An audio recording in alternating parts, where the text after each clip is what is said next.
தி Tamil Nadu state Apex கோஆப்ஸ் பேங்க்ல இருந்து வந்திருக்க அஃபிஷியல் ஜாப் ரெக்யர்மெண்ட் என்ன என்பதை தான் இந்த வீடியோல நம்ம டீடைலா பார்க்க போறோம். இந்த ஜாபை பொறுத்த வரைக்கும் 1 year கான்ட்ராக்ட் பேசிஸ் ஜாப் தான். நம்பர் ஆஃப் வேகன்சிஸ் வந்து 24. ஒரு vacancy at TNSEC bank, 23 vacancies in direct central cooperative bank across various district of Tamil Nadu. குவாலிஃபிகேஷனை பொறுத்த வரைக்கும் எஜுகேஷன் குவாலிஃபிகேஷனை பொறுத்த வரைக்கும் MBA or equivalent in marketing management or cooperative management or agri business management or rural development management இதுல பட்டப்படிப்பு படித்திருக்க வேண்டும். எசென்சியல் குவாலிஃபிகேஷனை பொறுத்த வரைக்கும் proficiency in computer, age limit minimum of 21 years and maximum 30 வயசுக்குள்ள இருக்க வேண்டும்னு சொல்லியிருக்காங்க.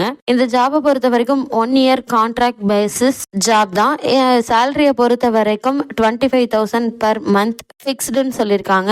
இந்த ஜாபுக்கு அப்ளை பண்ண வேண்டிய கடைசி நாள் 9/8/2024. இந்த பணிக்கான முழு விவரங்களுக்கு அபிஷியல் வெப்சைட்டான www.acstigtnsc.in